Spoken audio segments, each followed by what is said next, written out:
Welcome to Savvy Business, Life Unscripted, with your host, Christina Rivera, where our guests share their wisdom and valuable business tips, empowering our audience to expand their personal potential. Hello, Dr. Yon Bon-hoffer. Did I say your name right? Thank you, Christina. Yon Bon-hoffer is my name. I love it. Where are you from, actually, exactly? I'm born in Germany and live in Switzerland. And my mother is from Switzerland. My father is from Berlin in Germany. So, yeah. Well, you're a doctor really helping people out there, but not just with their body, their mind, body, and spirit. What brought you to the whole world of medicine in particular? This has been a long journey for me, starting in childhood, in early childhood, when I remember that moment. It's kind of strange things in childhood. I saw my mother had all these little documents about her life, and there was this folder. And in this folder, I saw a certificate, a first aid certificate. I was like, Mommy, what is this? I said, oh, this is a first aid. So tell me more. And this is really how it started. Then I became a paramedic, and then I went to medical school, and this is how it all evolved. Yeah, it's interesting. I remember as a kid, now it did not evolve for me that I wanted to become a doctor, but I think kids get intrigued by things that is their natural curiosity and things that are probably their life purpose. You remember, as a kid, you would maybe pretend to be doctor or go pretend to be a model. And then later on, you're pulled in those certain directions. So now you became a doctor and you realize that there were certain things missing in the medical community. Doctors are stressed out of their mind. There's a big suicide rate with doctors, even because of the stress that they have to go through being a doctor, helping patients. And you wrote Dare to Care. You started an organization to bring doctors to eliminate that stress, but also help them connect better with their patients. Share more about your whole journey and how you came to not just being a doctor that was stressed out, but going deeper than just the medicine in the body. Yeah. Well, I was fortunate in, when, being a pediatrician, I'm blessed to serve children. And so I realized very early in my career that they're really my true teachers. And so when I'm looking into the eyes of a baby or a young child and I see this spark and I see this curiosity that you just described, this is very hard to resist, right? And so this is what really helped me through, if you like, the standard conventional medical career, and has helped me to kind of stay alive and keep that curiosity and that beginner's mind up and running. And that's so true. And it's sad. It's like we take it out of children. You are naturally, every single person born, not only to care, dare to care, but to be curious. It is a natural, innate thing in all humans. I find every single child, when they're 4 years old, Mom, why is the sky blue? Why is this? How is this? You're like, stop asking questions. But they're asking questions because everything fascinates them. Yeah. Such an the open-mindedness is so beautiful, and the open-heartedness too, right? Yes. Is the willingness and the intention to receive fully with every single cell, to really absorb. And Yeah, it's true. So share how Dare to Care came to be and how exactly are you using your organization to help doctors and then ultimately patients? Well, Dare to Care came about because I worked as a pediatrician in conventional medicine and went through the kind of classic career. And at some point, I was really, really close to burnout. So it got me to reflect in what is it that I really need and what I really want, and what was my initial motivation, and what is it I really care for, and what is the gift that I have to give here on this planet as long as I'm alive. And so this is what got me to consider what is really important in medicine. What were these highlights, the stellar moments in 20 years of care? And I wanted to share this. And then I realized that my goddaughter was a young resident.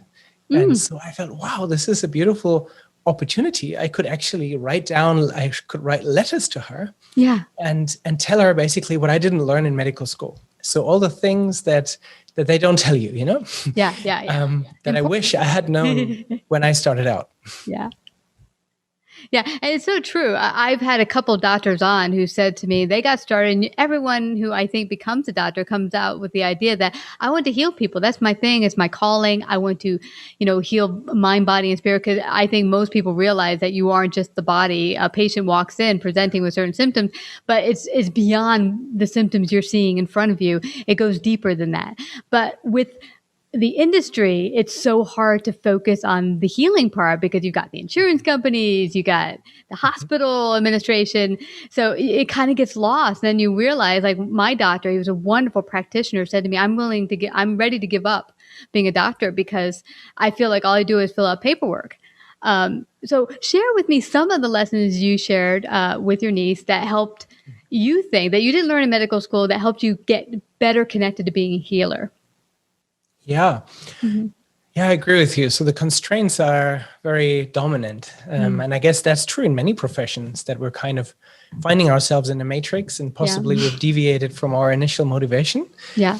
And what I learned is that being connected to myself and reminding myself of my initial motivation, and really looking for what is my deep purpose, what really gives meaning to my life. And what that requires, this is what I learned with a coach who co-authored this book, it's kind of a catch-22. What this requires is deceleration. So we need to kind of slow down in order to look and feel and see, where am I and what is my gift, and to really reflect, not in a state of running and sympathetic overdrive, kind of flight and fight mode, and what is it I want in my life? You need to actually decelerate and take that time, and it's just so worth doing this. And so this is where some of the insights then came from, where I realized what were these stellar moments. And for me now, I say pick one really precious thing, something that I do every day religiously now, is to really take time in the morning with the practice to set the tone for the day. That is so precious, like a little moment during the day, just a few minutes sometimes, just to sit down and drop in, and then from this place start into the day. So different. Yeah, it's so true. People do it in different ways. I'm now working with a mentor where we're doing that in the morning. What's your intention for the day? And, it really, really sets you up with your mindset. Okay, here's where I'm going. I have a vocal point. Some people start with prayer, which is a great way to start. God, show me where you want me to be useful today. How do you want me to approach the world?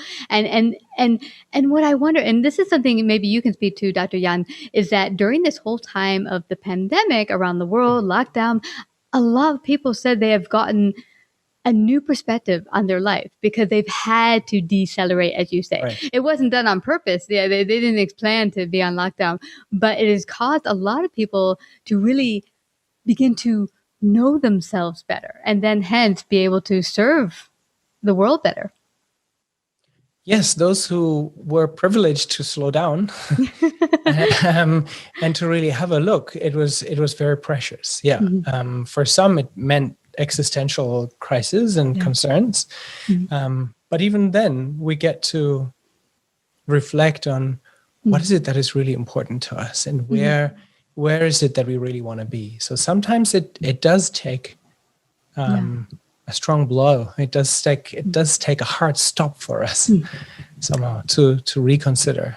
Yeah, and what's interesting is I think, and for myself included, you talked about the matrix. I call it the hamster wheel. You're like, blah, blah, blah, blah, blah, and you're just going. And you, after a while, you're like, what am I doing? Why am I here? And it is so important to have that break sometimes to reflect.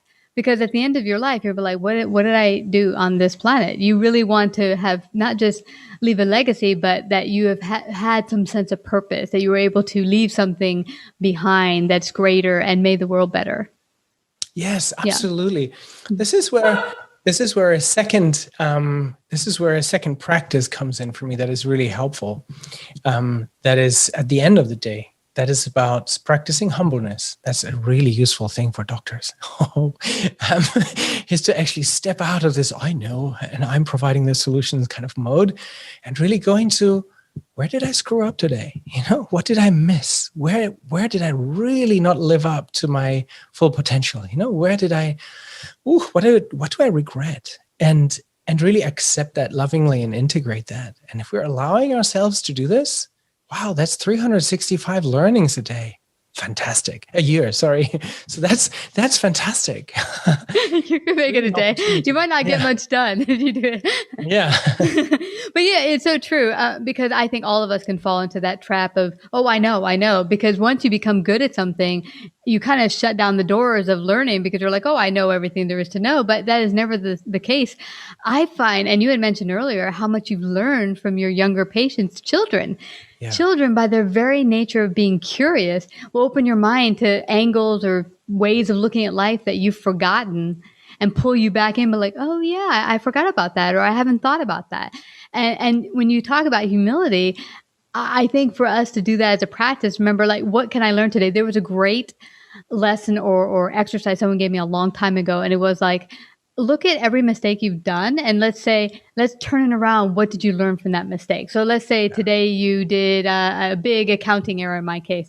What did you learn from that? So every day, take it something that you maybe thought, okay, I didn't do so well at this. Boom, what did you learn from it? Or what can you do to shift it so that it's a learning curve, not just something that I made a mistake with. Yeah, and it can be an act of self-care. If it's not of like, oh, you need to learn from your mistakes, you know. But if it's yourself, actually if it's actually an opportunity to learn and to be kind with myself, it's like, yeah, of course I make mistakes, and here are ways to try better the next time. So, but it's an opportunity for being forgiving with ourselves, and that's really relaxing. Yeah, I like that you say forgiving. I think that plays a big part. And tell me if you agree, Dr. Han, with dealing with patients. Forgiveness, I think, is what causes a lot of our issues in life, from actually ending up getting some diseases, because we had this constant unforgiving for ourselves and life and people. Tell me your perspective. Absolutely.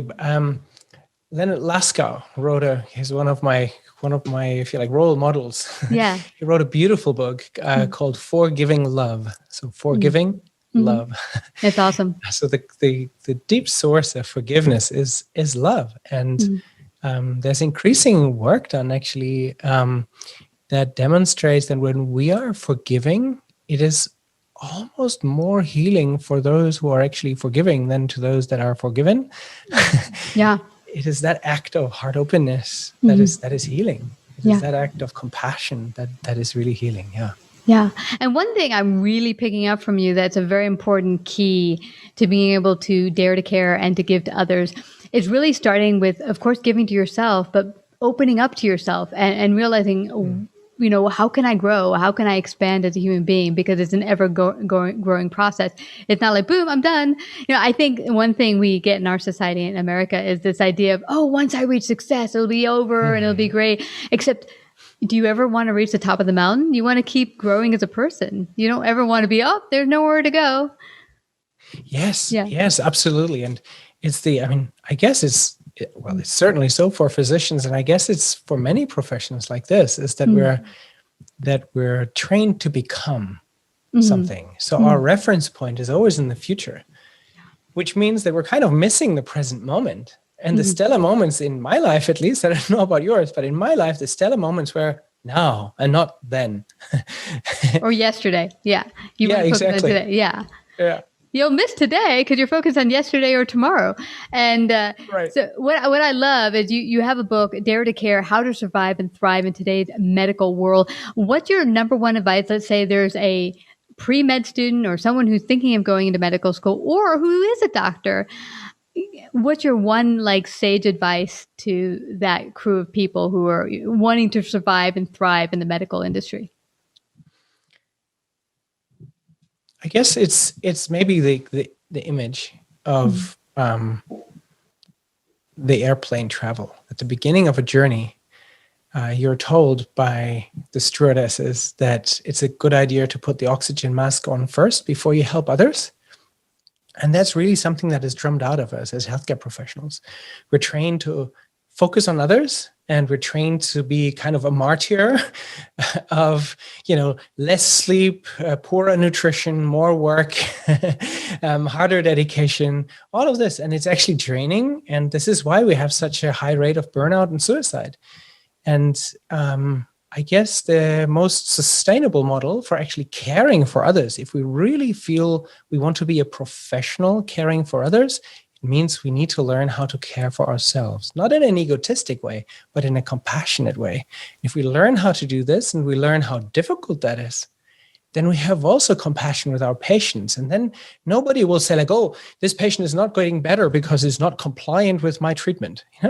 But then you will actually understand how difficult it is to stay in a discipline, and you will find a compassionate way together. And I wish that could become like a role model for other professions too, where we actually learn to see the perspective from the patient's perspective, the life from the patient's perspective or our customer's perspective, rather than our own. Such an important thing you just said there, Dr. Yon, because I think so many business owners in particular forget that it all starts with your customer. They're the ones who you were started out business for. And the same with being a doctor. You started because you wanted to help the patients. And they might not have the expertise you have, but they're inside their body. So if you work together as a team, they'll be more likely to be like, okay, we're in this together. Let's get this solved. Let's get me healthy. I think when you come in at that perspective, they'll be like, oh yeah, you're in my court. You're here to help me. Let's go. Let's get this taken care of. Well, where can people get a copy of Dare to Care and find out more about you? Thank you. It's available on Amazon. Yeah, so, right behind you. I see it right there, Dare to Care. Yep, Dare to Care. That's right. So it's available on Amazon. It's self-published. So, and it's if anyone is interested in learning more about heart-based medicine, then there's a webpage called heartbasedmedicine.org, all in one word. And this is where we try to share, if you like, for healthcare professionals, it's about more skills and less pills. I love that. and ways to actually take care of ourselves. And I wish that this is the first step. I wish that if we can really show that this works, I wish that the second step is that this will actually empower patients to request this kind of behavior from healthcare professionals, that the story that I have experienced once, I hope will never, ever occur again in the future, where a little child, beautiful, like an angelic little girl, kind of 4-year-old girl, super sweet, she was just getting better. And then I walked into the room on rounding patients, and she whispered to her mother and said, "He looks really tired." I was like, wow, that really struck me, because I felt, my God, my role is to invite this young life into a more healthy disposition. And what she's noticing is that she's actually more healthy than I am. She's actually saying, "Oh, this guy looks really tired. Like is he really trustworthy?" kind of thing. And does he need help? Yeah. And you mentioned something very important. I love heart-based medicine.org, the idea of bringing heart to medicine, because I've had way too many experiences myself where I walk into a doctor's office, they have us fill out these forms, and do you have any allergies? Are you taking medicine? And then the doctor nurse comes in, they look at your file, and they're like, la da da da, asking you some questions, never looking you in the eye. I'm like, hello, patient right here. You could ask me. And I feel that disconnectedness sometimes. And I think it's sometimes because the doctor needs to save himself from so many patients, so overwhelmed. But it just feels like you're in a system. And I think it would be best for everyone if we could break down the system, bring in the heart, and realize we could all hear a lot quicker. And I like that you also mentioned that patients also begin to realize how much power they can have to heal themselves, to take different actions to make their bodies and their mind and spirit healthier. Yeah, what a different kind of medicine if we came down from our arrogant positions and we were actually willing to listen to the patient truly. The way that I've been trained, and I guess most healthcare professionals are trained in talking to patients, is a highly strategic communication. It's a little bit like negotiation in business. It's different content, but it's highly strategic. I have an idea of how to figure out your differential diagnosis and what your problem might be. And so I'm trying to actually get you to answer my questions so I can meet my need to get the diagnosis right? And that I justify by saying that this is a good thing for you. But there would be like a really different kind of possibility, which is to ask you, what is it that you're actually looking for? What is it that you actually need? What is it that is important to you?